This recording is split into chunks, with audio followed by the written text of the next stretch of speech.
Je crois que notre génération doit savoir que la bête de l'événement est là. Et elle arrive. Je crois que notre génération doit savoir que la bête de l'événement est là. Et elle arrive. Je crois que notre génération doit savoir que la bête de l'événement est là. Et elle arrive.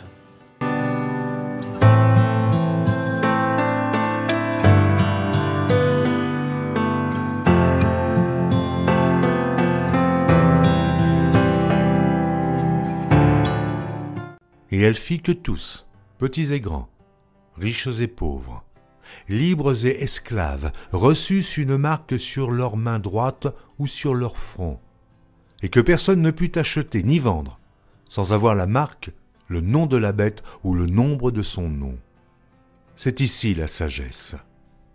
Que celui qui a de l'intelligence calcule le nombre de la bête, car c'est un nombre d'hommes, et son nombre est 666.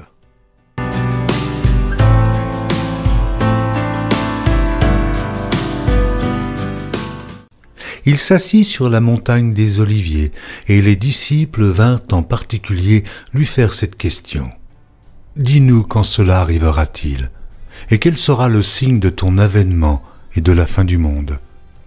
Jésus leur répondit, « Prenez garde que personne ne vous séduise, car plusieurs viendront sous mon nom, disant « C'est moi qui suis le Christ », et ils séduiront beaucoup de gens.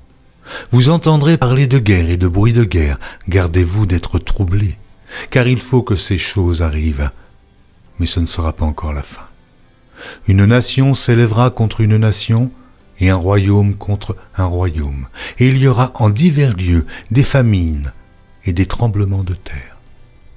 Tout cela ne sera que le commencement des douleurs. Alors, on vous livrera au tourment, et l'on vous fera mourir, et vous serez haïs de toutes les nations à cause de mon nom. Alors, aussi, plusieurs succomberont, et ils se trahiront, se haïront les uns les autres. Plusieurs faux prophètes s'élèveront, et ils séduiront beaucoup de gens. Et, parce que l'iniquité se sera accrue, la charité du plus grand nombre se refroidira. Mais celui qui persévérera jusqu'à la fin sera sauvé. Cette bonne nouvelle du royaume sera prêchée dans le monde entier pour servir de témoignage à toutes les nations. Alors viendra la fin. Car alors, la détresse sera si grande qu'il n'y en a point eu de pareil depuis le commencement du monde jusqu'à présent et qu'il n'y en aura jamais. Et, si ces jours n'étaient abrégés, personne ne serait sauvé. Mais, à cause des élus, ces jours seront abrégés. Aussitôt après ces jours de détresse, le soleil s'obscurcira, la lune ne donnera plus sa lumière, les étoiles tomberont du ciel et les puissances des cieux seront ébranlées. Alors, le signe du Fils de l'homme paraîtra dans le ciel, toutes les tribus de la terre se lamenteront et elles verront le Fils de l'homme venant sur les nuées du ciel avec puissance et une grande gloire. Il enverra ses anges avec la trompette retentissante et ils rassembleront ses élus des quatre vents depuis une extrémité des cieux jusqu'à l'autre. Instruisez-vous par une comparaison tirée du figuier. Dès que ses branches deviennent tendres et que les feuilles poussent, vous connaissez que l'été est proche. De même, quand vous verrez toutes ces choses, sachez que le Fils de l'homme est proche, à la porte. Je vous le dis en vérité, cette génération ne passera point que tout cela n'arrive. Cette génération ne passera point que tout cela n'arrive. Cette génération ne passera point que tout cela n'arrive. Le ciel et la terre passeront, mais mes paroles ne passeront point.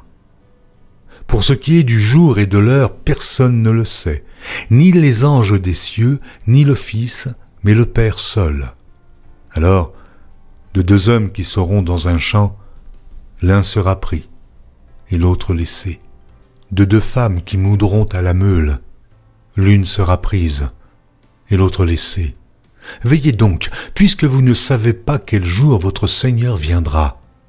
Sachez-le bien, si le maître de la maison savait à quelle veille de la nuit le voleur doit venir, il veillerait et ne laisserait pas percer sa maison. C'est pourquoi, vous aussi, tenez-vous prêts, car le Fils de l'homme viendra à l'heure où vous n'y penserez pas. Que votre cœur ne se trouble point. Croyez en Dieu et croyez en moi. Il y a plusieurs demeures dans la maison de mon Père. Si cela n'était pas, je vous l'aurais dit. Je vais vous préparer une place. Et lorsque je m'en serai allé et que je vous aurai préparé une place, je reviendrai et je vous prendrai avec moi, afin que là où je suis, vous y soyez aussi. Vous savez où je vais, et vous en savez le chemin. Thomas lui dit, « Seigneur, nous ne savons où tu vas. Comment pouvons-nous en savoir le chemin ?» Jésus lui dit, « Je suis le chemin, la vérité et la vie. Nul ne vient au Père que par moi. Je suis le chemin, la vérité et la vie. Nul ne vient au Père que par moi. Je suis le chemin, la vérité et la vie. Nul ne vient au Père que par moi.